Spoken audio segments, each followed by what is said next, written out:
Sweet. So I think we'll start out this space talking not about my bags. We'll talk about I think OK Bears. I think OK Bears, CyberKong, some other quick little projects. Then talk about how they fit into the new NFT meta and not new. It's kind of like what's developing as we speak. And then other cool things. Let's see, I'm going to invite a couple people up to the stage if they'd like to be co-hosts so that I can get feedback back and forth.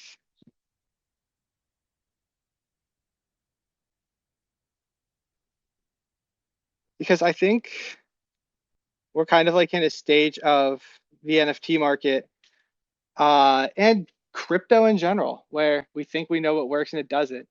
And it's been proven. Like, if anybody knows like about the Suzu or Zusu 3AC Capital Fund, like, going insolvent, that's like huge news because Suzu, the founder and like operator of the fund, like billions of dollars, and this is just like this all ties into everything that gets talked about in the space.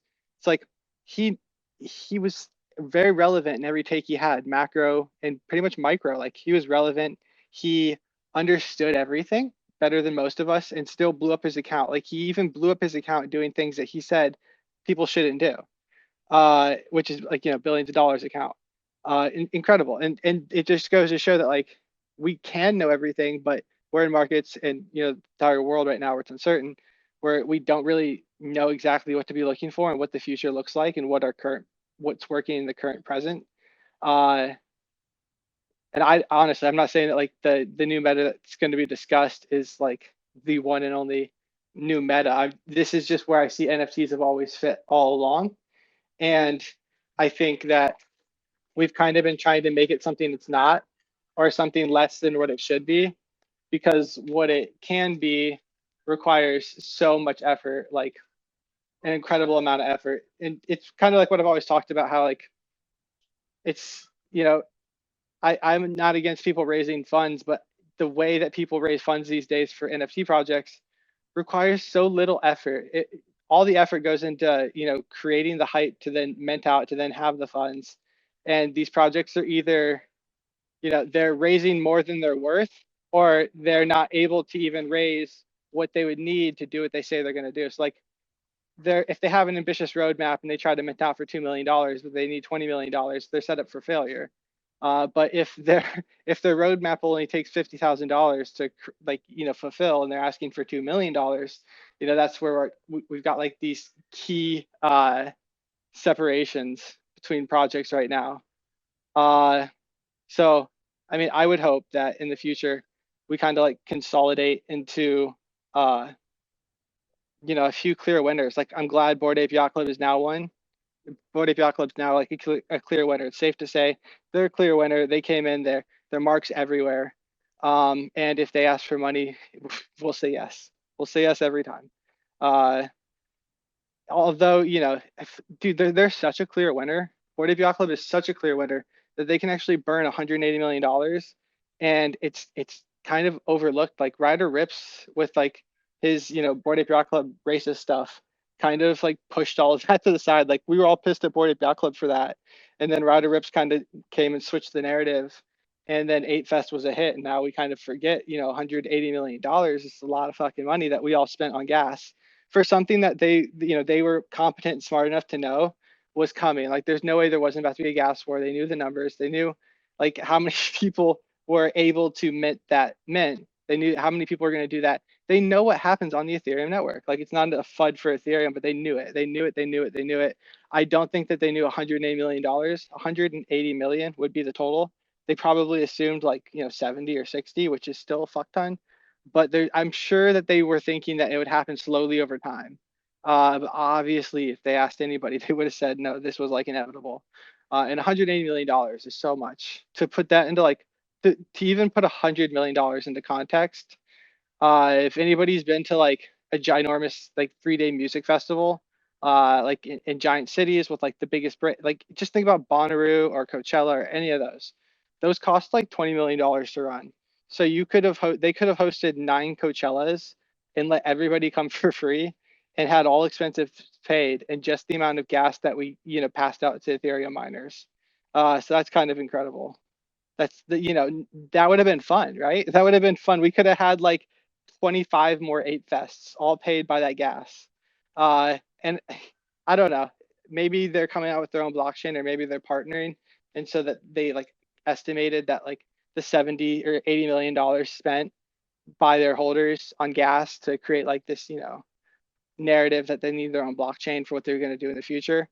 Maybe it was worth it to them, but I don't think that they estimated 180 million. That's like cynical. You'd have to almost be like a bad person to think that, to not think that, to do that. Uh, Other NFT thoughts, because now this is recorded, so this will kind of be like a fast-paced like splurge of NFT thoughts in general. And I do have a lot of people who like follow up and listen to these thoughts, because sometimes when I make posts, I make what I would call like incomplete posts. Like I don't have the time to like completely lay out all thoughts when I say something.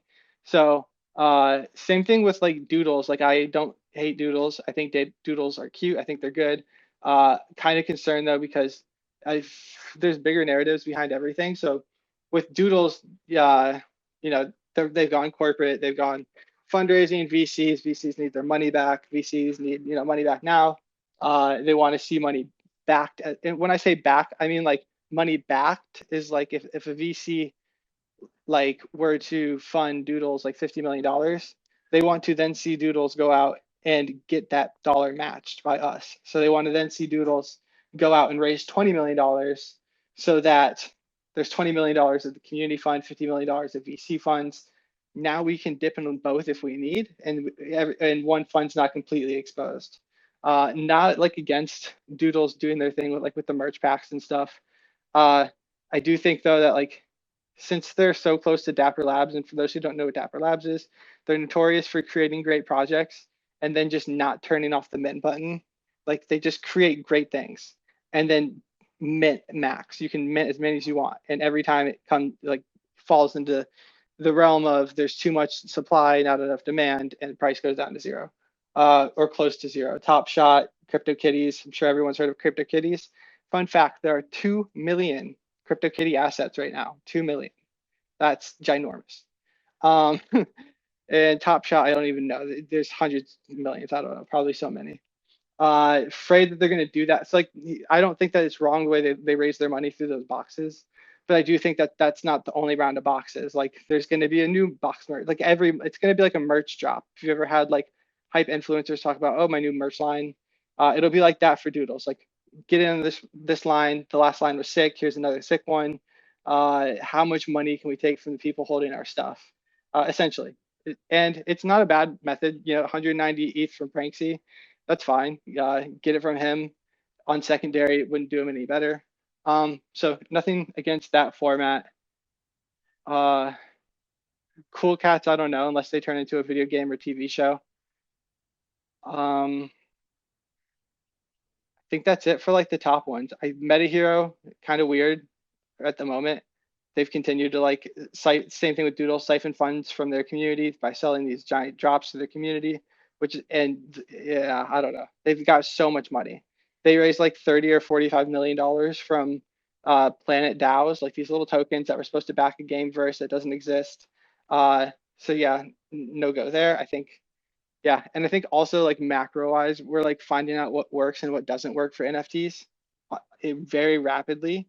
I think what doesn't work for NFTs is simple. So like, you like to keep concept simple, but keeping an NFT simple isn't good.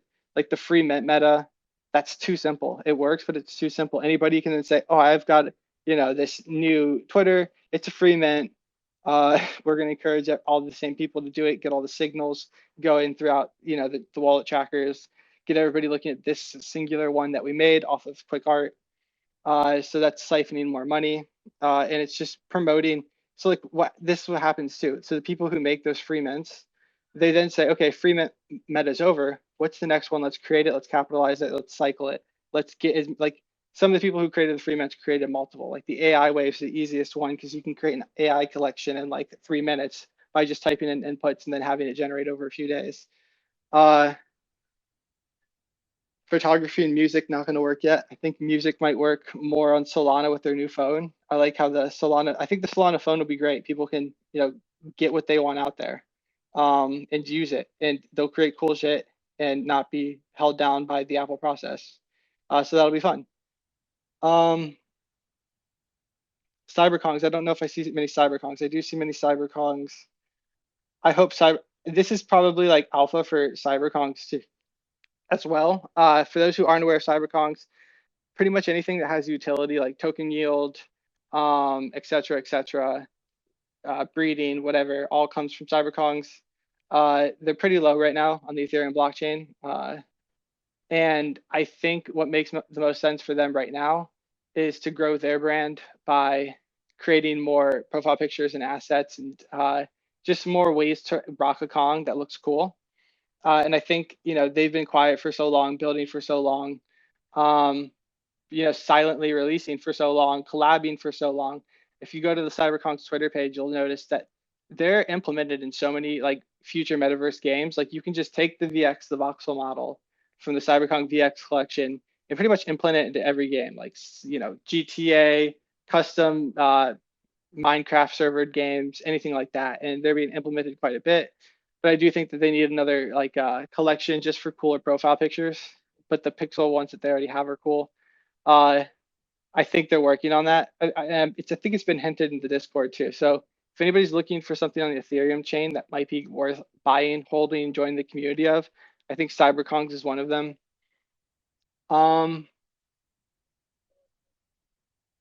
Cool. I think that's it for those. And then let's move on to OK Bears. But for 1 second, I'm gonna grab some water. Hey Link, are you here on the stage with me? Yeah, I'm hanging out. Can you tell us You, can you you tell us about your day? yeah, no, definitely. I can keep y'all busy. I'm not very I'm not very like I guess well versed, especially for crypto winter kind of like bear market that we feel like we're experiencing currently right now. This is my first one. So I'm only as good as my experience, which mine started last year around this time, even earlier, in May, whenever had first gotten, my board ape. And I I'd like to think that I at least have some sort of understanding of what might happen, but I don't, right? I don't think anyone does. But what I do know is I'm really good at least seeing like the macro picture of what might happen. And I have it as my pinned tweet because I do believe that like a lot of the projects that are kind of operating in this space, they're going to be some of them that obviously come out on top. And then I truthfully believe that just like with big companies that we see in our economy, or like just companies that run our products and food, we're going to see massive companies almost like merge with smaller ones. So if you like go to, I'll pin it in this space too. But if you go to my pin tweet, I truthfully think that to prevent from a lot of these projects from dying out because they can't really maybe keep up or innovate quick enough, or maybe even just like generate traffic. I don't I'm kind of confident that we'll in the span of maybe 5 years, some people I've been talking to some people think maybe less, we'll see like a top 10 major NFT projects that will almost umbrella or house um, other projects that we know in this space. Almost like I don't know, like if we were going by example, like what if there's like a cute meta where we have someone that dominates like this really cute NFT, PFP profile picture, just all of it, but then all of a sudden we end up having all of the other projects that might not be able to make it that merge almost. I don't know necessarily how deals like that would happen on the back end, but that's kind of like my 2 cents on how I see, because for the micro, dude, I have no idea what's gonna happen. I'm not gonna pretend to know because I'm here to learn. I'm not very good at predicting or even just trying to move any kind of liquid around during this, but I do know that there are opportunities. I'm just like I need the tea, Nate, because this it's real. It feels like if people play it smart, they can really kind of keep track and have good, solid investments instead of having all of these projects that come out just to try and keep up. And then just, over time, you end up losing more money than you're willing to want to lose. So I'm not chasing the free mints anymore. Like I'm not. I'm pretty confident in a couple of the ones that I know. I love the community and I love the leaders on those teams. And then I'm not polyamorous anymore with like just trying to just see which ones hit. I'm done with it. I'm done. I got over it real quick. Yeah, it's matured. You've matured through it. Very quickly, yeah. Yeah, it like you're obviously mature IRL, but also you know, trading, people can start out as like little kids, little toddlers, just like losing money everywhere. Uh and then when you said like merger, so like an example would be like, a merger between, say, let's just say Doodles was superior of all the cuteness. And then there'd be like a second conglomerate of, cool cats and a bunch of other cutely drawn things that'll make their own storyverse. Yeah, yeah, almost like if like in that picture, almost as if like Coca-Cola was like Bored Ape, but then Coca-Cola also owns all those other companies, right? You know what I The mean? Sprite, like you got your fresh, like just so many. So just think of Coca-Cola being Bored Ape and Bored Ape owning, Punks and Me Bits and then all of the ones that can't survive on their own and then move on to the next one, Nestle being like Doodle and Doodle's the cuteness, but then it kind of just because it almost feels like we're done going wide. We need to go deep now, At Yeah, least yeah, I that's hear what I what you're think. saying. So yeah, for those who don't didn't understand what she meant by the Coca-Cola thing, picture that she posted, because it's basically just like when you find out that all the brands are owned by one company, like all of your cereals are created by the same person, and that person also owns other industries too, or like all of the media in the world, not world, but US is owned by like two people basically, stuff like that. That's kind of like from what we kind of have happening right now is like Yuga.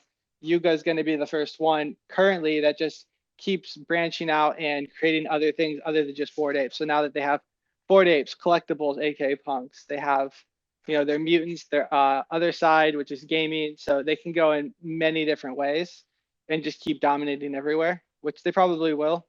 And they might even be the people who are like, start just buying out people just to get them some exit liquidity, because we kind of saw that happen with like Cool Cats and Meebits and even Toads. Uh, and not World of Women as much, but when we saw those ones in the trailer for the other side, they all kind of, saw insane liquidity rush because they were now associated with Bored Apes. Which, yeah, I kind of see that happening. And then back to like, you said your strategic mints. Uh, the best thing to do, and this is what kind of like what the purpose of this space is. The best thing to do when you're about to like enter a bear market, or you're in a bear market, or you're going into like the next bull market, is to see what people need at the time and what they're going to want, and invest in things that are going to like, fulfill that need. So I don't think there's a need or a want right now. And sorry to bash on Doodles, this is just a good example. I don't think there's a $500 need or want right now to have digital wearables on your Doodle. It doesn't make sense to me. I would much rather, chill on that $500 in a bear market, wait for somebody with a great idea who needs funding, to then ask for the funding via a token, via an NFT, and then invest in that and watch your 500 go to like 10,000. It's a much better like risk to reward too, but I think people will fall trap to the, give your liquidity all into one project. It's kind of like a maxi thing, like give your liquidity to this project. You hold a doodle, you should be minting these boxes for your doodles. Like, why would a non-doodle mint these doodle two boxes? Uh, so and yeah, but like we're not going to go back to that topic, but basically, yeah, I think saving that liquidity and stopping and saying like I have enough. I have enough right now. I'm buying investments. That's what like needs to be the thing right now for a lot of people who aren't like made, so that they can then do the research, do the due diligence, and then find the projects that they want in the upcoming months that will fulfill the need that they kind of discovered. Uh, cool. Yeah, thanks for those things. Did you have any like other thoughts that you were gonna elaborate on? Because you brought up two good subjects already right there, and then we can build off of that. No, I mean, I am again, I think we have a lot of people that are probably first timers in terms of like what is shifting. And even from a year ago, things look different from what the space was, from when I entered it. It was mostly art derived. And now I think like having this ecosystem of all these different projects or even companies that kind of come in and make a name for themselves, I truthfully, I am pretty firm on thinking that there are going to be 10, maybe even more major ones that come out on top. And then we'll see who like, falls underneath those little families. But yeah, that's kind of all I had. Yeah, Other than thank you that, I'm for that. curious to hear your thoughts. Yeah. So my thoughts on like upcoming metas, like how all of this transitions us into the next stage of NFTs. Uh, sorry, sorry for everyone listening. I'm doing a little walk ski, and this is the spot where, It just literally just happened. You say you might lose connection and then you yeah, start to fade. yep. I'm probably gonna fade in and out for like the next 15 seconds. It happens every time. Um, but yeah, cool. So sorry if I fade while people are listening. If anybody wants to request, like if the topic at hand intrigues anybody and they want to request to come up and speak, feel free to drop a request. I'll bring you up. Uh, I mean, I could so I also riddle me this, Nate. For you and how, which by the way, you could totally answer this. How long have you been participating, not necessarily in crypto, but in the NFT space that you feel like your strategy is for, like a bear market, or like what you feel like your main takeaways are going to be this time around in the projects that you're invested in? Like, what are you going to do? are you talking about like one more time? Rephrase the beginning. Yeah, so like you're in this bear market and you have, you're holding your projects that you enjoy. What are some of your strategies that you're going to do in order to kind of like just kind of outride this bear? Okay. It's do I sound windy by the way? Just asking. No? No, no, no, no, no, not that I can hear. Okay, sweet. All right. So sweet for anybody listening, if you haven't been through like ginormous market cycles, the one thing about trading is you pay for your education. Nobody gets lucky and turns $1,000 into a million without then turning that million into 10,000. Uh, there are ups and downs. Lessons need to be paid. Nobody's going to be perfect. Uh, and I've been in crypto since 2017, the beginning ish. Uh, I made a little bit going into like the bull season of 2017, but I actually made everything going down. So 2018, I flipped zero point 0.5 Ethereum into about 150 or so, 125 over the course of like 5 months of grinding out, like in a bear market where like we're talking about like all of the like altcoin, all of the true altcoin volume is the same volume that we have right now in NFTs. It was so low. Um, and so I learned how to navigate a bear market. I never learned how to navigate a true bull. This past bull market taught me how to navigate a bull market. And so now I think we are, entering bear cycles phases. They won't be short. But the key takeaway from all of it is U.S. dollars. It's a big one. U.S. dollars. So like a lot of us were like thinking to ourselves, and I've been on a lot of spaces where I've said a lot of things that were right and some that were wrong. And I don't like to like go back to this day, whatever. Um, but like I've always looked in dollars. So when Bored Apes were 140 or 130 Ethereum, let's just say even 120 Ethereum, and I knew a lot of big holders, and I told not new, and this isn't alpha, but like there were a lot of big holders who were like, what do I do next? Like some people who held a lot of Bored Apes or who like held a few and were still financially free because of holding their apes, still don't know how to manage the money. Same thing with winning the lottery. you don't know how to manage the money, and they say, oh, all I want in life is more Bored Apes. And that's fine. But how are you going to get more Bored Apes? Are you going to sell your Bored Ape and then go trade other things and then try to return it to Bored Apes?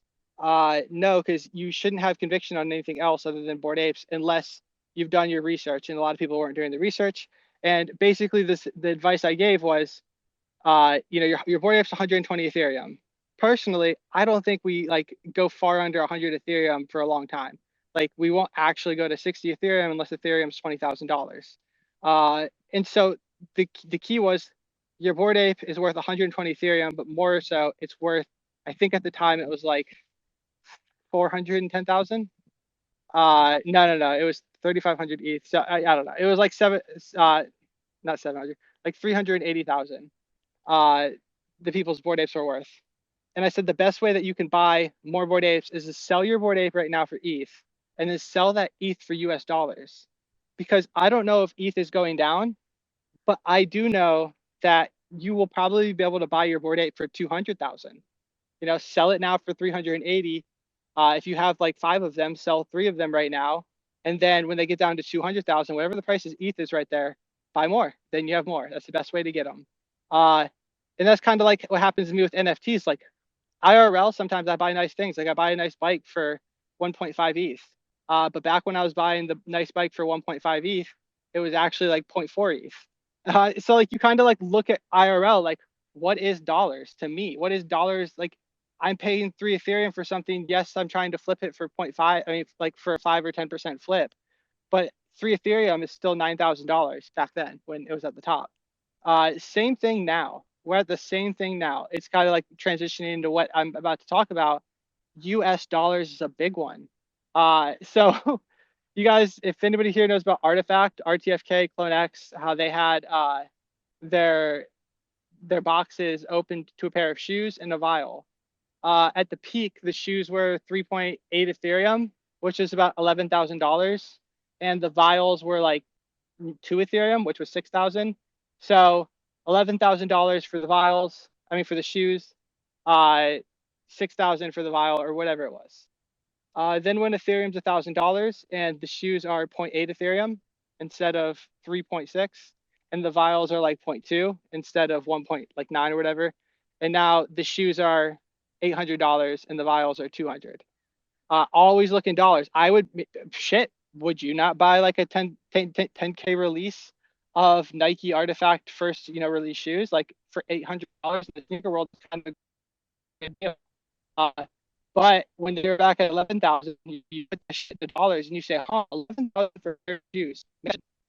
Same thing goes now. So now we're in a bear market ish, where we're undecided. Like literally this could flip at any time, but right now the sentiment is flipped towards bear.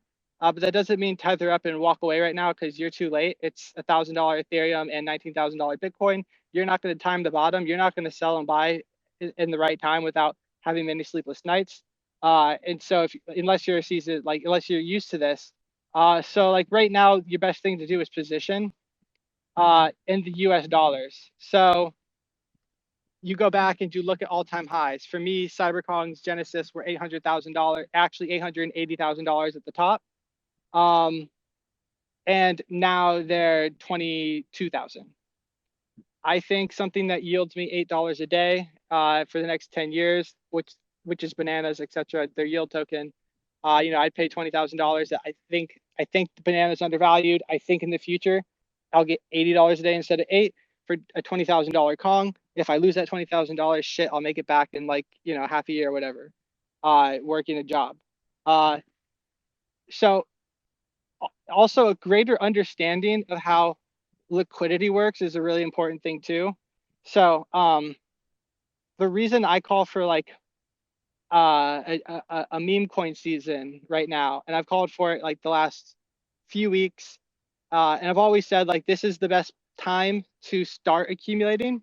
This is like if you don't, I would put 10% of whatever I plan on accumulating in meme coins right now, only 10%. And then if if it gets confirmed that we're entering a meme season, I'll explain why meme season might happen. If it gets confirmed that we might enter a meme season, and that's where you just put in the rest. So accumulation stage starts now. It can last for the next couple months. It really depends. But why meme seasons are very important for the market and why you should expect one right now, in general, is how liquidity works. So, one Bitcoin, it's $8,000. Wow. I mean, not $8,000, like $19,000. Wow. I don't have 19,000. And this is just the normie thought. Like, I know smart people who don't know what a market cap is, or, what the prices even mean of a stock. So like one Bitcoin, $19,000, that's a ton of money.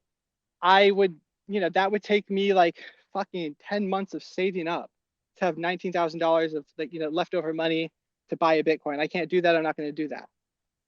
But I could buy 1,000 Dogecoins, 1,000 for what? $800. $800 for 1,000 coins, or one coin for 19,000.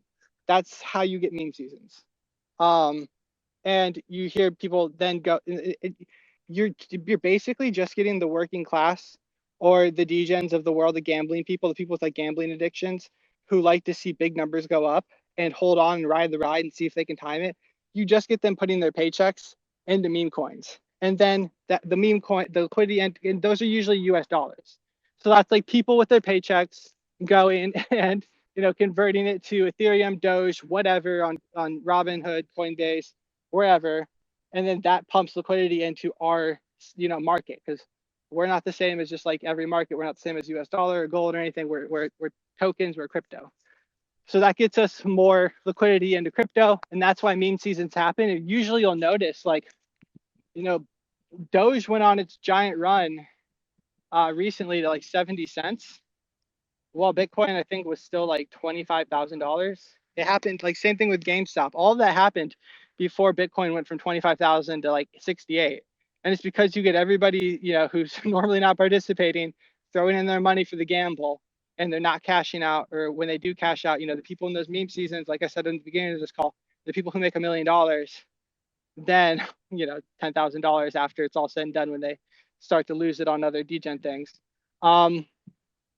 And so that's how we get like new liquidity into this market.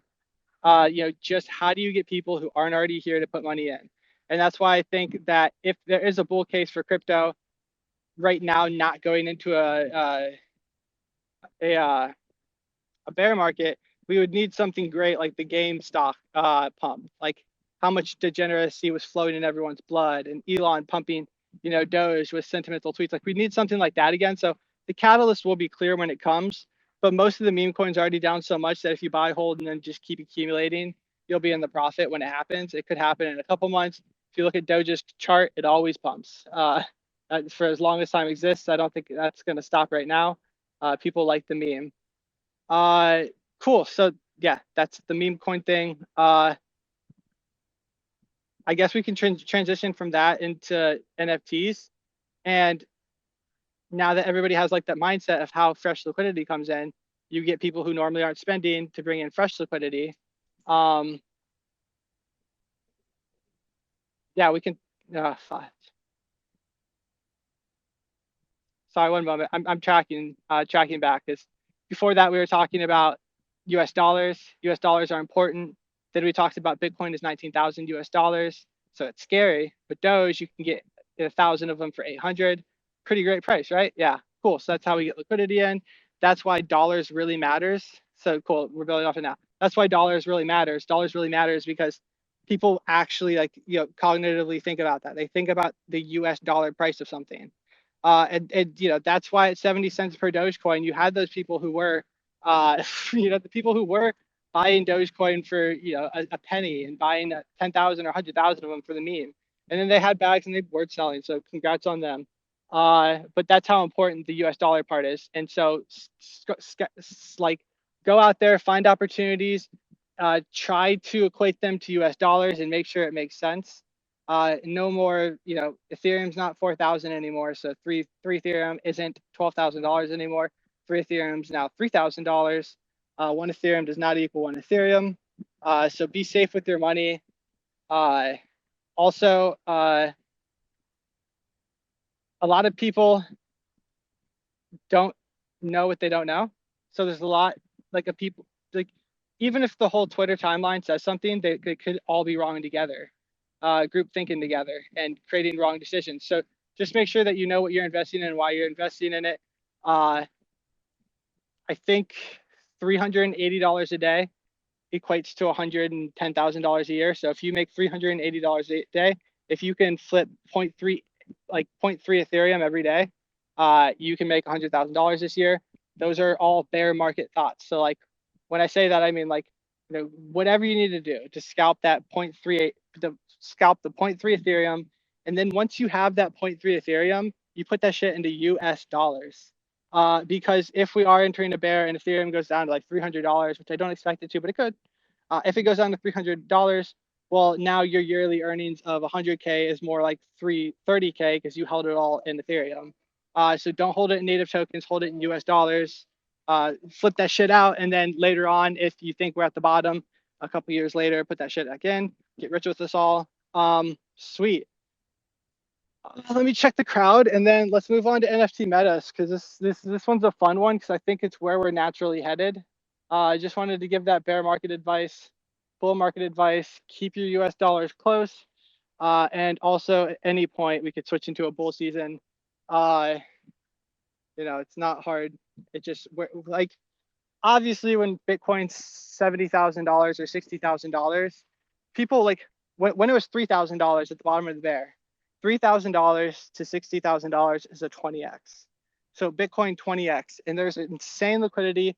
If you put in $1 million at 3,000 and you sold at 60,000, you now have $20 million, and you can sell it and it won't destroy the market. At some point it just can't keep going up. Like what's 60K to 120K? Like a 2x for the people buying in at 60K is going to end up to be, another 20x for those who bought in at 3K.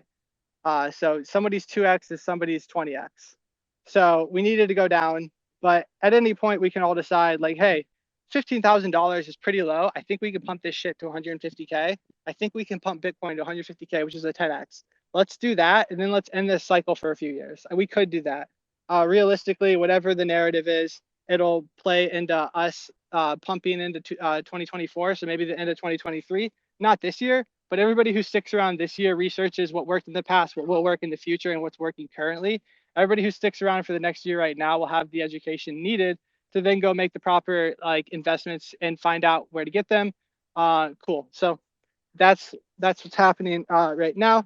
Let me look at the stage, see who we can bring up, and I will enter the new NFT meta, which I think could be one of the most fun things to happen to crypto in general. What happens over like the next couple years?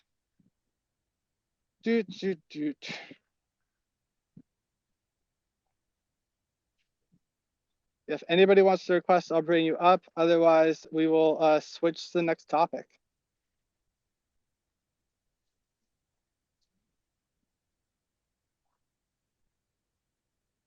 Yo, Anonymous. Your first tweet says Disney, so let's do it.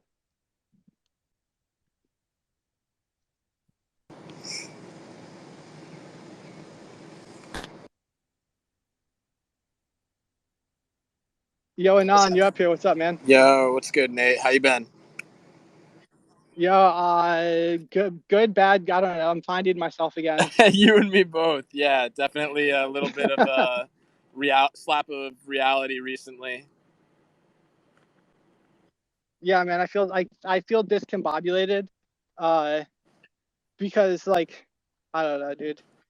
I think that nobody will actually get truly rich forever in the next cycle because it's so hard to keep them. Like I've been through 2 cycles and now I'm doing okay, but by the next cycle I'll know exactly how to dump and exactly how to hold. I did pretty good. I did a lot better than last time, but dude, this last bull market in general like exhausted me more than a bear market does. Like because I'm looking at all this stuff and my heart hurts because I'm like everybody's giving their money, and that's like a big issue too. I don't want to like jump into it, but why I hate like cash grabs, because just as everybody pumps money into Dogecoin and then that goes into crypto's hands, when people put money into cash grabs, that goes back into US dollars. It doesn't go into anybody else's hands. It goes right out of the market. But dude, these fucking bull, holy shit. Anonymous, were you here for the, gosh, Akutar? I know what you're talking about, but I didn't participate in that. I mean, I'll tell you, right? So the past year and a half, this has been my first cycle, and I feel like I held my own pretty well. At one point, sitting on a couple million as far as like the quote unquote net worth of NFTs. We know that that's not real. Um, it's funny because you tell yourself at the time, you're like, oh yeah, probably like 40-50% of this is going to zero, and you're comfortable with that. And then it started gradually, and then like a freight train, you realize that like, yeah, a good 80-90% of it probably doesn't have value anymore. But a lot of experiences, a lot of connections made along the way, a lot of just professional growth as far as being able to come into this industry with no experience, no crypto native background, um, kind of fall on my face a couple times, but still be able to like have something put aside in USDC that I feel comfortable with, and to be able to like know I'm still making, kind of like some moves happen as far as like not just being a trader in the industry and being able to like kind of transform and like just kind of adapt to the space that we've been given. So it's been awesome, and like just really grateful for kind of finding Web3 in the first place. Like kind of, Top Shot was my entry point. It made sense. It was pretty straightforward, and I'm, forever grateful for that, even if I may have not had like the most financial success through it, just because without that kind of like, um, without something that I could actually grasp and like easily understand, I'd have no place. I'd have no reason for being here right now. I'm sure I'd find it eventually and roll my eyes and hear people are making money and immediately think it was a scam. But like, I was definitely blessed with the right people around me, and as far as the right opportunity that crossed my lap, where I was like, okay, this makes sense. There's value here, and bro, it's been wild ever since. And now that it's finally calming down a little bit, there's a chance to like reflect, a chance to like reset, refresh in a sense. We're all building, right? So yeah, I mean, it's just really cool to know that like there's still a future here, that um able to do things, like I said, beyond trading, and just again grateful for that opportunity. Yo, nice, nice. Yep, you're pretty much why I like am a fan of Dapper Labs, because they've created multiple projects that onboarded a lot of people to then hit the light bulb of I get it. Uh, and then they find their way over to NFTs, which is so much more degen. Like this is also degen. It's always been degen. Uh, yeah. So I appreciate all the insight too. Like you said, you probably saw a huge net worth at one point, and at the time we're all like, shit, you could probably just make it back on something soon, anyways. But goddamn, does it suck when Ethereum and Bitcoin go down hard. I do think not Ethereum, NFTs would have had a more steady climb over like the last 4 years if they were based on US dollars. Because like we see the most degen things where like when I first entered NFTs in like, gosh, January of last year-ish, so a little over like 15 months ago. Like you said, Link, it was a bunch of art, which was cool. Like I got it. I liked looking for art and buying art. But at the same time, I was like, damn, dude, we have like these weird things where all these artists are on Twitter, like showing their work under everybody's posts, and it's kind of annoying. What's the next meta? And then Cyberkongs came out. I love their profile pictures. Bored Apes came out. I love the profile pictures. And that kind of led to, the mindset that, wow, I get it. Social clubs, that's what the next thing for NFTs are. Uh, but like if all of this was based off of US dollars all along, because when I entered, Ethereum was $1,000, but NFTs have been around for like 4 years. So there were art sales from like 2 years ago, or even like a year and a half before I entered. So like 2 years ago now, almost 3 years. There were art sales for like 150 Ethereum, while Ethereum was like $80. So for them, it was like $8,000 and it wasn't what I would have equated to 150. So I'd be like, wow, these people, so much money, these guys, they'll just spend it on everything. I'm like, why are people buying this for $150,000? And then because the exchange kind of listed the dollars wrong. Because if you would have equated to the time that people bought all of these NFTs, it would have been, a tenth or something so low. And at the top, people, if you would have had to have listed your Bored Ape for 140 Ethereum, but instead it says $520,000, it would not have gotten that high. If every time it said dollars instead of Ethereum, there's no way. Nobody would be like, oh, I'm gonna undercut the $500,000 floor. They'd be like, wow, why is there a floor $500,000? Like, or for punks, when punks went from 20 Ethereum to 130, and I think they went to a $500,000 floor. Everybody was like, "Oh, I get it. It's like the pinnacle of everything. It's worth more than the most expensive collector watches. It's only 10,000. There'll only ever be 10,000." But So if it do you what I, feel like Nathan, we have had like a sense of almost like a disproportionate reality of like what ETH to USD was rather than just kind of having that baseline of US dollars across the board? Do you feel like it's kind of inflated our sense of yes, a value? yeah, I've because been sharing that for weeks as far as like just being concerned that there's a disillusionment as far as what is the actual value of things.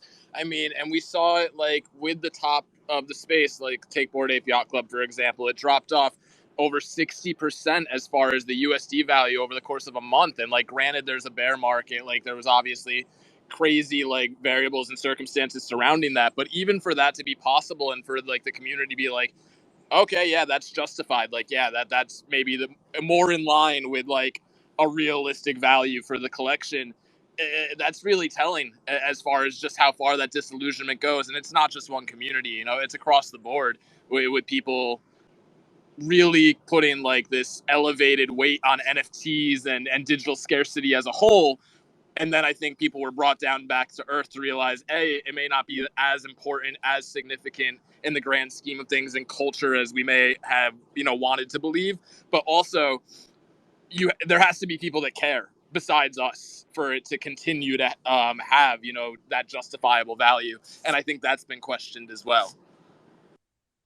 So then with that being said, with how we've inflated our sense of value of like just not seeing things in an illusion of like, oh, like I can totally drop, whatever the value of ETH is at the time. And then when you actually look at something and you're like, wait, I don't know if I can actually pay that in USD right now.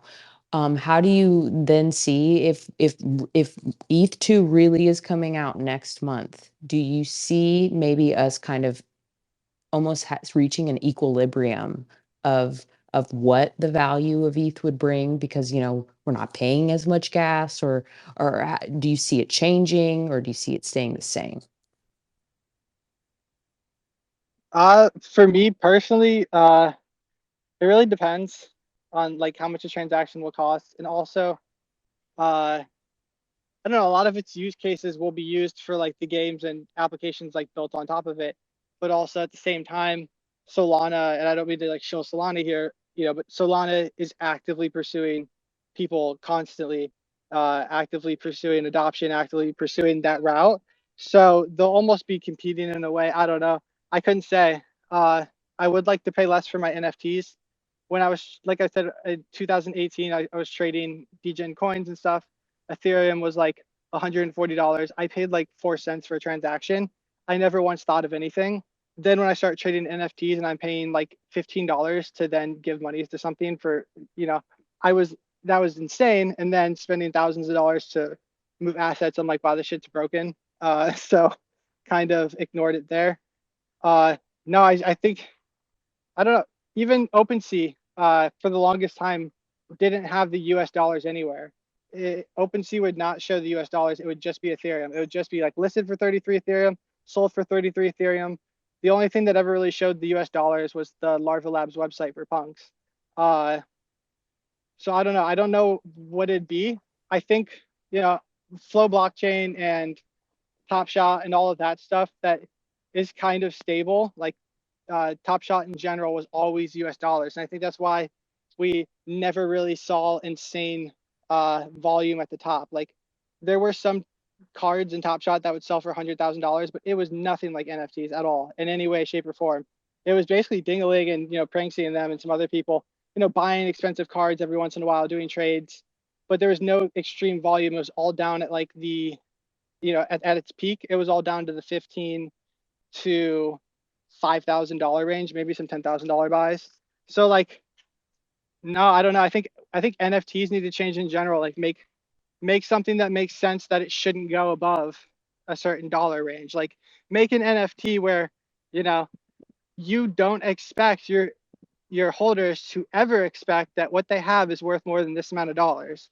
And that kind of goes into like what I think will happen with NFTs and what we've seen with Bored Ape Yacht Club and all of like these other giant social clubs, even like DGods.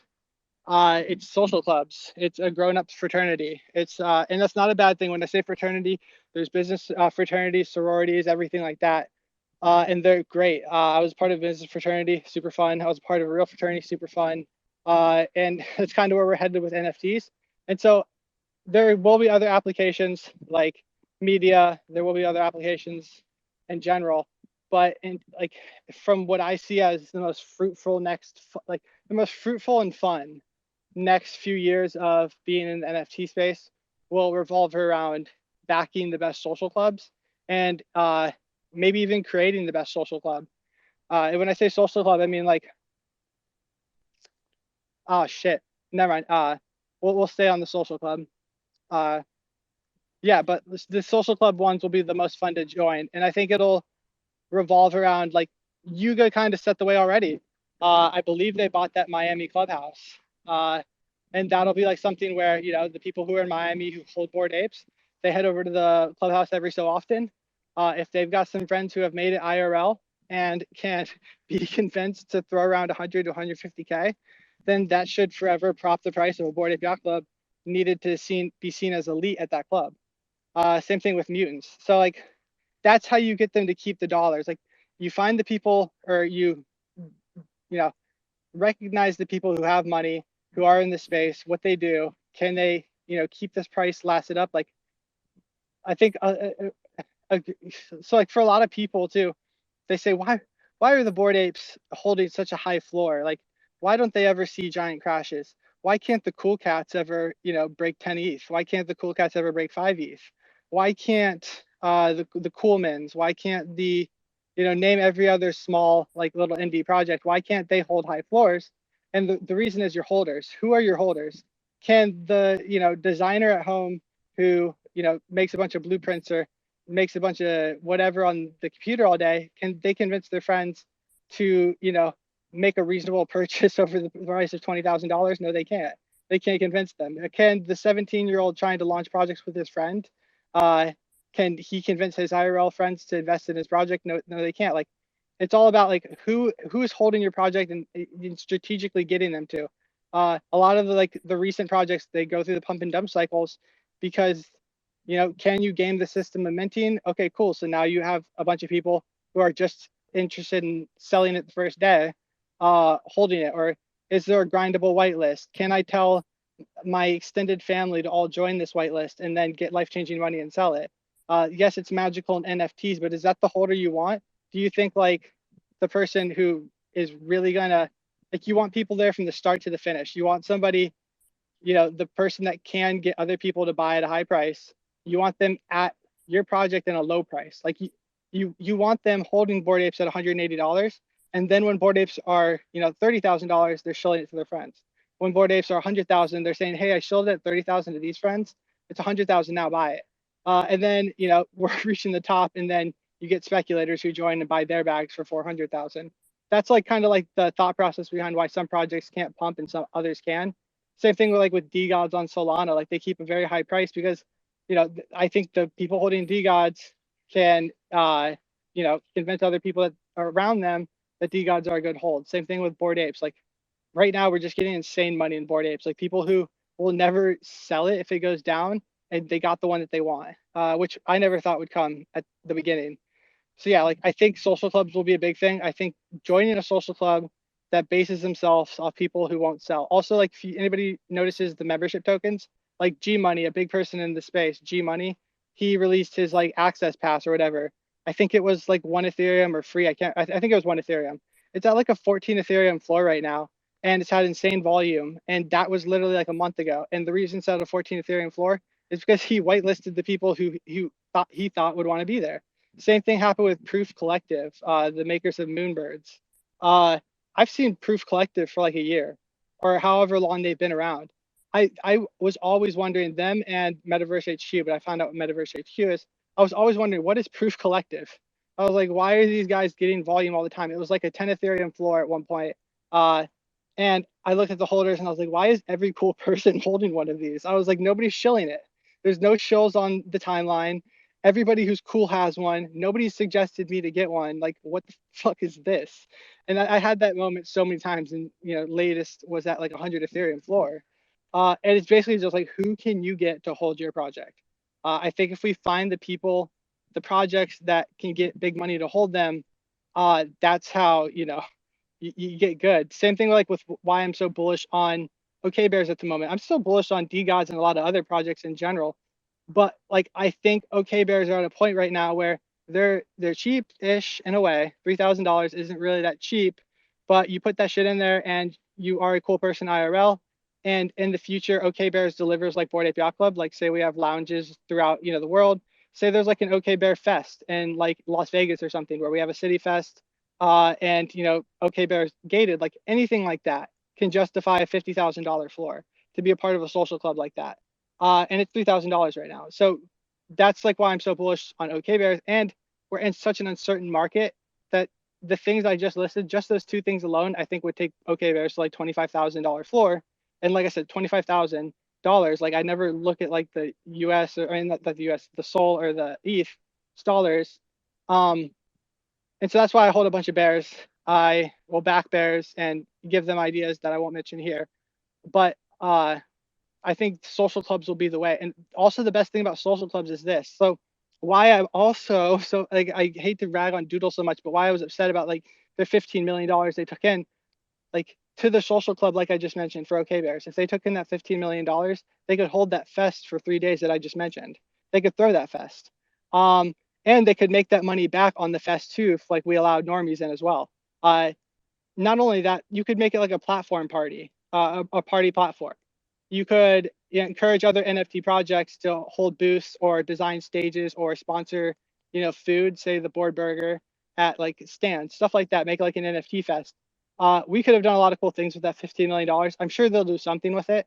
But as far as like I'm concerned with like the social stuff, I think DeGods could have done something cool with it. I think, Frank could find a cool way to spend $15 million.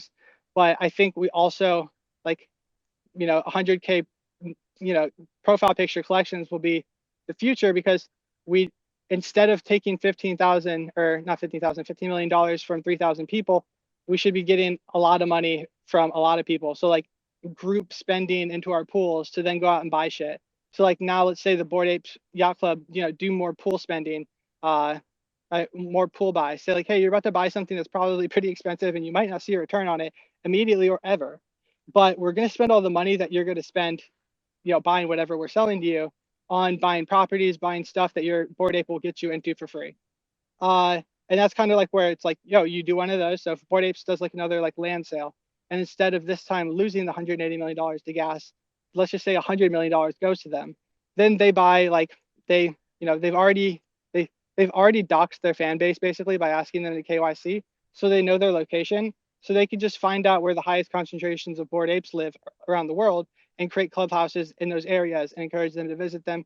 Encourage like kind of settings like that where Bored Apes can, two Bored Apes have been talking or doing business and they want to meet at a Bored Ape, location to do business. It'd be cool. That'd be fun. Same thing with their metaverse, but yeah. So social clubs are the way, I think. Everything else, like that's why I'm not even a part of the cute stuff. Like the cute people can't shill. Like who are they gonna shill? Sorry, Doodles. Sorry, Doodles got picked up by Dapper Labs because Dapper is also NBA Top Shot. So Doodles are kind of, maybe that's a bull case. Maybe bull case for Doodles is that like since they're kind of picked up by the cool kids or like the sports people instead of other crowds, maybe they will do better. Maybe that is why they have held such a floor and such excitement. Because Pranksy and Dingley and all of them are in it as well, and a bunch of I've noticed a lot of Top Shot people are in Doodles as well. So that kind of like goes to describe like look for where you should put your money. I think club memberships are the way. Uh, Fuck it. I think even Moonbirds. I think Moonbirds, they've grabbed enough money so far that they could do a lot of stuff. So at $20,000 for a 10,000 pick profile collection, that actually might be very cheap. And Moonbirds is making like silent moves, like not silent, but like they're collabing with everybody. They're on everybody's radar. They're kind of like becoming like the wise owls. So I think at $20,000, if somebody here is like, has a big bankroll, I think it's safe to get in. Even though you'd be buying right after Ryan Carson bought, but it's whatever it is, what it is. Maybe you guys can buy the dip together. But yeah, that's also why I'm the most questionable on CyberKong, because CyberKong's is, right now more metaverse. And I think we've all kind of realized like the metaverse might be cool, but not for us. Like we want to pawn the metaverse off to someone else.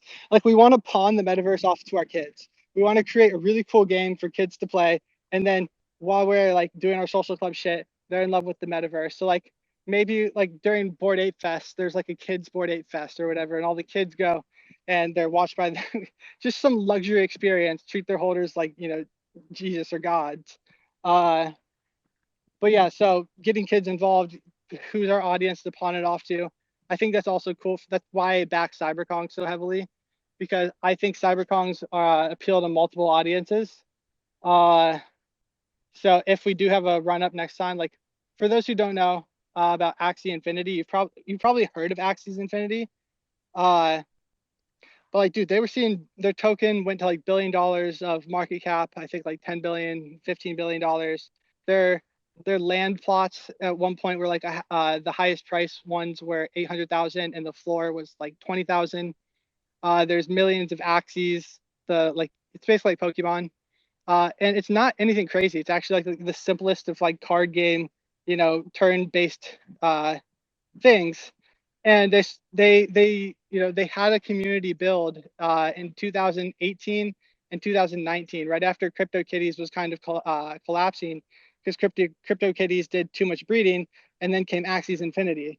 And then now Axie Infinity has seen all their own issues after they went to an insane evaluation. Everybody who invested in Axie Infinity 2018, 2019 during the worst bear market that we've seen thus far in crypto, anybody who invested anything in Axies would be a multimillionaire if they sold now or at the top. And I think CyberKongs might be that one to do the same thing, where they see the needs and they've been building. Like nobody is as well positioned for a metaverse inclusive experience as CyberKongs is. They're everywhere. They will be everywhere. So I think it's just something to watch.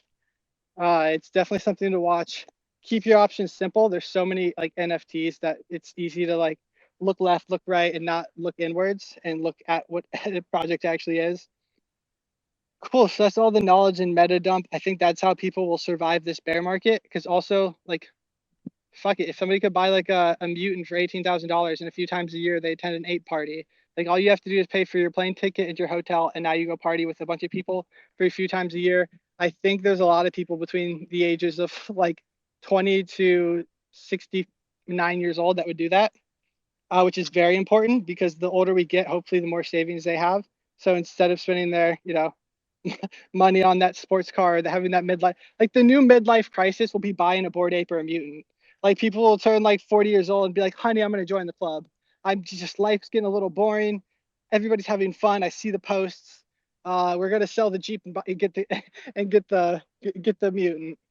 I can see that happening. That's one of the reasons why, like this year, I didn't really attend to NFT NYC, not because I didn't want COVID, but like last year for me, for one, I'm going to disclose that I didn't like pay for a ticket, and I'm really sorry if you paid for a ticket this year, and because obviously there are still people that got in without having to pay, and I think that the narrative or even just how we're going to approach meetings and gatherings is going to have to change.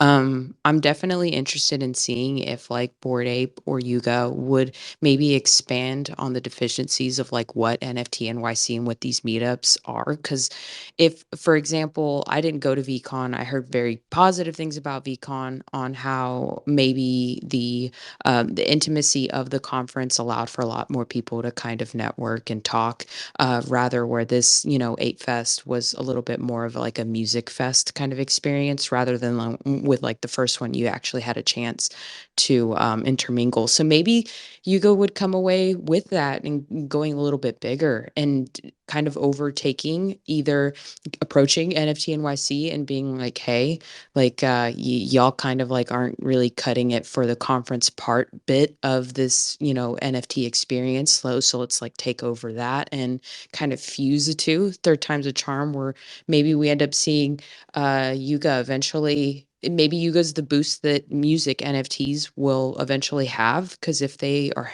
able to really get pretty solid performers as they're performing acts in these, like, just the days that you end up having to go to these meetups, maybe it ends up being like a festival of sorts, where we can walk away having some networking experience, but also like some solid acts come in. And I'm totally down for either one, just because I know that something has to change. Because yeah, NFT NYC, like the actual people holding it. I'm sorry, fam, but it just isn't it for me. I don't think anyone goes to conferences, and if you did and you paid, I'm sorry. Like, yeah. Yeah, I think a good thing you brought up was I thought about this recently too, because there's an NFT Las Vegas August 20th or something, and I'm like, wow, NFT Las Vegas. Let me make a poll and see who knows. 3% of the people who entered the pool said that they've heard of it and that they're going. So the other 90% hasn't heard of it or has heard of it and they're not going. I think NFT NYC was kind of like officialized by Ape Fest. Like Ape Fest happened, and all of the apes were for sure going to Ape Fest, and so everybody else was for sure going to rep their stuff. I think, yeah, because I noticed a lot of projects like propping up their uh, events after Bored Apes announced the Pier 9 or whatever thing that they rented out, and everyone's like, okay, competition on. Because there's a lot of NFT events everywhere, like happening all the time. So yeah, I do wonder who's like hosting these, because are they Link, was it like a couple $1,000s for those who did pay, or how much was it? For one, I didn't go. Last year, I know the tickets were well over 500. And I don't know this year. I know that it was held, at the radio Radio City Hall. Whereas last year it was in different venues, which was horrible in itself, because you had to, you're on Times Square, and then you had to go and walk to the other venues.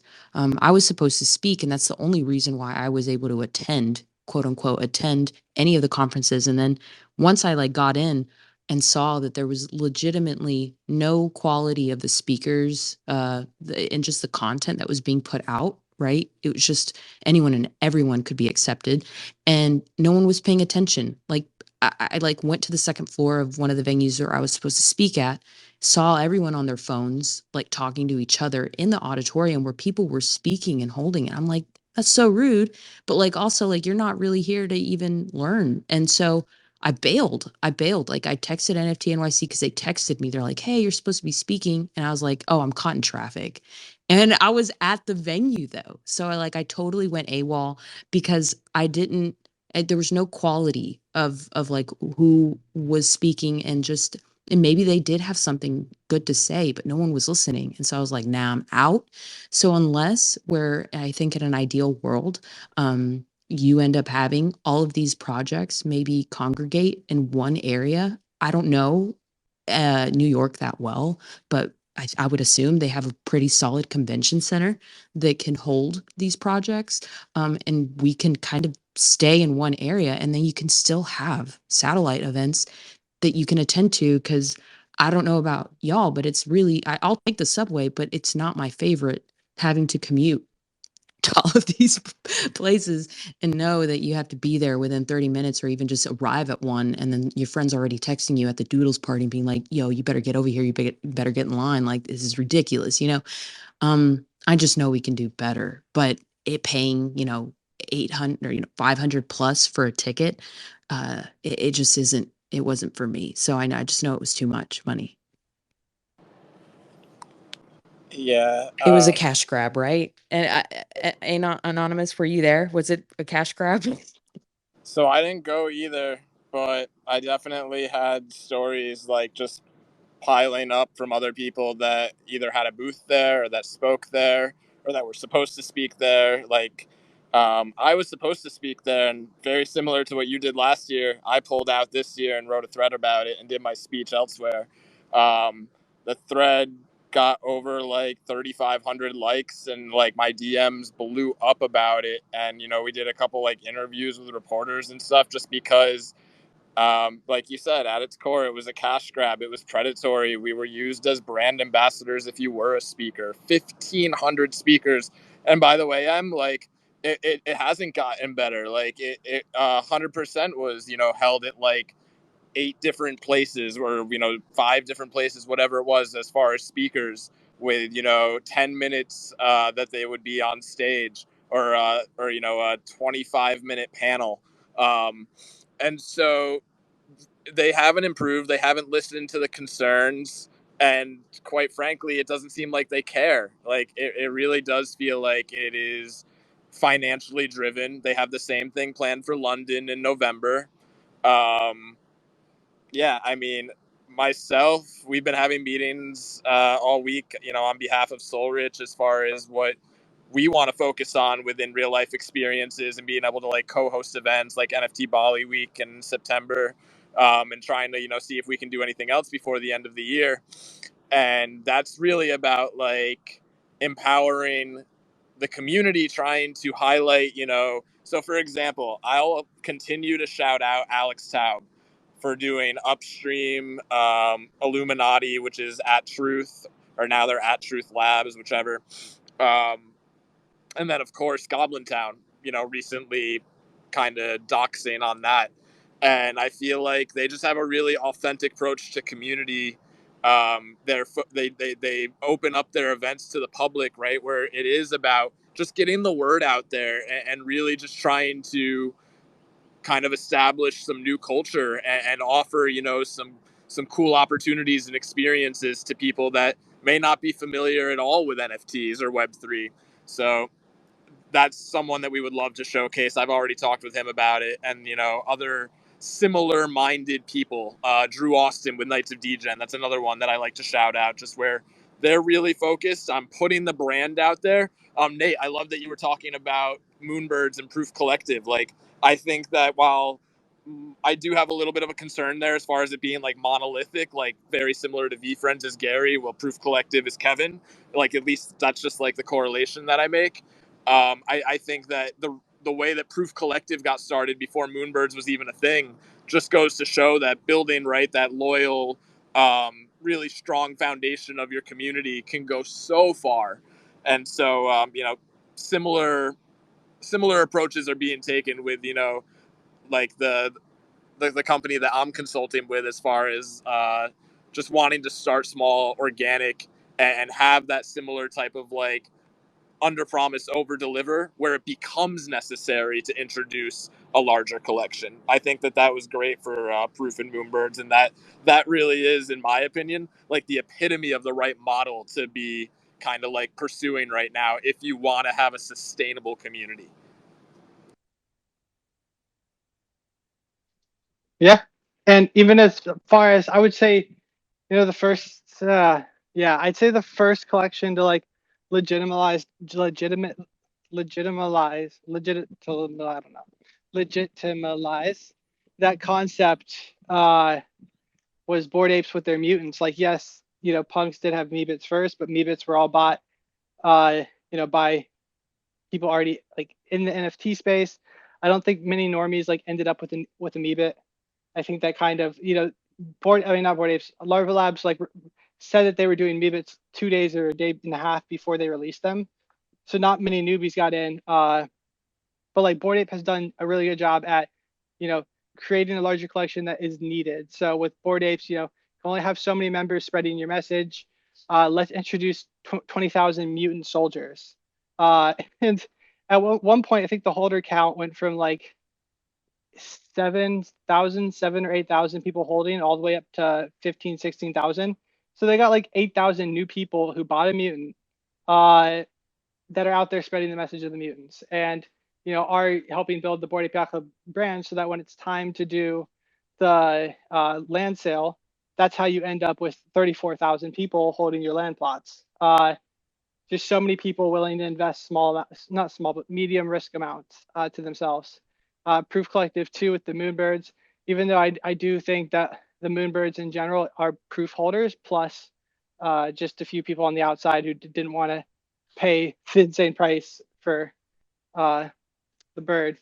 And also, yeah, I think it would be really cool if we stop getting cash grabbed. Like everybody's trying to fuck us. Everybody's trying to take us out to dinner and then sleep with us and that's it. And then we're done. Like they just want our money. How can we get it from these people? Even if it's our own people asking us for money, they're like, how many ways can we get US dollars out of this crowd? Like how many ways can we get their paychecks? It would be sick if NFT, giant events were held by almost like a voted party, like, say, hey, apes, or hey, Bored Ape Yacht Club, will you not hold your Ape Fest during this event next year unless we all say to?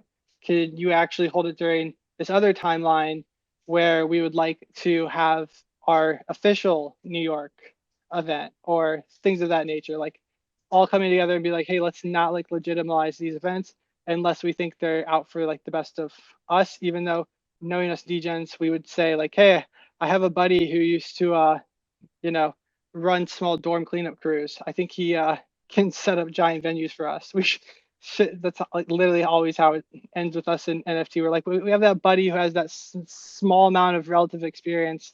Let's see if he can do it for us. But no, definitely not. It would be cool if we could get that. Same thing with the social. I would love for NFTs to become a social thing.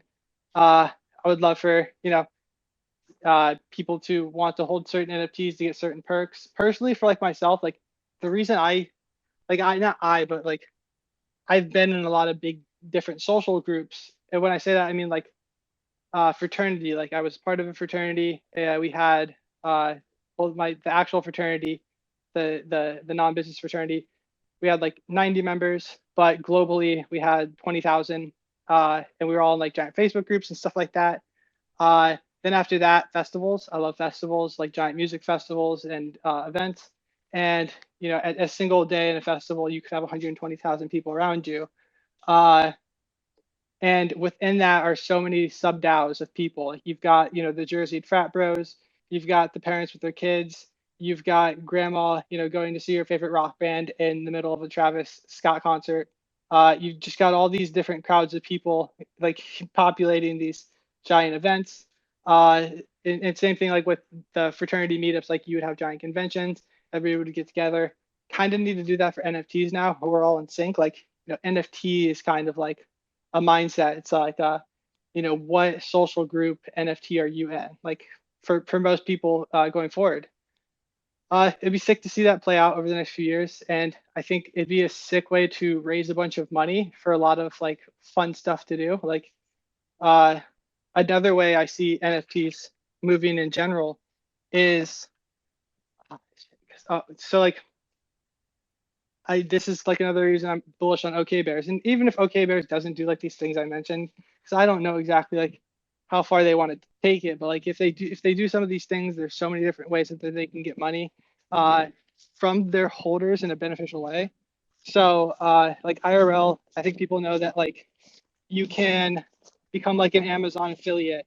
And if somebody clicks on your affiliate link to buy an item, you get like a 2% kickback of that sale. So imagine like a project like OK Bears, had an OK list of, hundreds of affiliate products over hundreds of categories that you might like because it's on their OK list. It's OK Bear approved. And if you buy this item that you would normally buy, IRL, from our link. Like, we're not raising the price on you. We just get a kickback. You help fund the cool shit we do. Then it's a matter of get 100,000 people into your club, OK Bear Club, and get each of them to spend, $1,000 through your year. Each person gives you 2% of $1,000. I don't know. Super. So it's like a cross between like an entertainment book and a virtual Soho house. Yes. Almost like a AAA membership, except Yes. like more more exclusive, more It's a lifestyle. we got more mystique. Yeah. A lifestyle. Like, yeah, also get your AAA insurance through us. Get everything through this fucking social club. Like you filter your money through our social club. Our social club takes a little bit because otherwise it's going somewhere else. Like, these companies will pay for it. We're not hiking prices on you. We're, okay in all of these. And over time you'll filter money into us and we'll build out cool shit for you to attend throughout your life. I think that'll be a cool one to see. I think Bored Apes has done the most aggressive approach so far at like tackling that, which they can. Like, they hold giant Bored Ape fests, and like, you know, the next one, you could. I think they had like 30,000 people there this time. Correct me if I'm wrong. It was either 30 or 60, but I think 30. Uh, Something like that. But they could hold giant events where, instead of just getting a +1 to bring with you, you get a +1 ticket too. So you get a ticket for you and you get a ticket for a friend. And next time your friend can use this ticket, but he has to purchase it. It's just a whitelist for a ticket. So you're whitelisted to this event. We hold a $400,000 NFT. All we're asking is that you pay $400 for this 3-day event. Kind of like how a fraternity does it, like $5 at the door to drink our beer that we have inside. If Bored Apes did something like that too, where like they got their holders who had like-minded friends, say, hey, come to our party, come to our cult initiation, basically, come have the best weekend of your life, help fund it a little bit, help fund us a little bit, and then maybe get try to get a Bored Ape and join it if you think you fit in with us, and then build out giant events around like-minded people like that. Like, even it's crazy seeing all these Bored Ape stocks because so many people are not like, I expect, I'm 27, I expect 20 to maybe 40. Got some people who are like 65 who are, I vibe with. Like, I feel like we're like the same person. So uh yeah, I think we have that. That's the meta I'm excited about. I think any other meta that's not gaming and social clubs will be less than fruitful. uh and I hope that, fuck, dude, I'll probably FOMO into a Bored Ape at some point because they're the most well positioned to make this shit happen. And I'm coming to a point in my life too where I want to go party and have some fun too. So I think a Bored Ape will fulfill that need. Uh, Damn, Bored Apes, dude. Oh my God, I've tried to fund. I when I would for the first 6 months of Bored Apes, I tried to fund them, and I just tried to find reasons that they wouldn't work. And every time I found a reason that they didn't work, it led me to realize it was a reason my mind didn't work, and that I was wrong, and that I wasn't thinking like the masses. And I'm not the masses. The masses are other people. So I need to think like that's other people. Otherwise, I'm not going to follow the trend. Uh, and now I'm kind of like at a stage where I might find that forever Bored Ape. We'll see. And just because they're the most well positioned, fuck it, dude. If the other side is the next Fortnite, goddamn, NFTs will literally see a market like we've never seen ever. Like, if the other side turned out to like produce revenue, like, and they will, because the holders right now will be that revenue. Like, we do produce big numbers. But like, if we can continue and sustain that and get media coverage on that, then everybody will be looking for what's the next Bored Ape, which they kind of just did earlier. Uh, cool. So it's 7:30. We've been up here for an hour and a half. I only meant to go for an hour, because I just wanted to record this one too. It's a good, like, where's the mindset at, where the market might head. Like, this is like some homework. Like, we're not going to exit this bear in the next 2 weeks. So like, go out and use this information, or like re-listen to the space, and like, where should your focuses lie? What might end in a fruitful investment and what might not? Because at the end of the day, like, we can all make it, but not everybody will. Uh, so go out, do the research. I think maybe like early next week, Monday, Tuesday, or something, I'll host another space, because I've just not been hosting spaces at all because I've been reflecting, same as a lot of people, just reflecting. And so, Monday or Tuesday, I want to host like a late night space where we can all get together for like 3 hours, and just have like a bunch of people come up on the stage and occupy time. But yeah, so sweet. Link, thanks for coming up. You're always like my go-to. And Anonymous, it was nice connecting with you. I'm glad that now I know that there's a Bali NFT week, and so I'll be researching that. I've been recently doing some cardio, so I'm ready to take off the shirt. Yeah, definitely. We can talk about that. All right, bet. Let's talk about it. Come through the space next Monday, Tuesday. We'll have a 3-hour open format. Thank you guys for coming up. You probably helped me turn this from an hour to an hour and a half, so thank you. Thanks, Nate. Looking forward to maybe just riding, seeing what happens. I'm very curious. I know I'm here for the long term, but it's going to be interesting to see who comes out of it.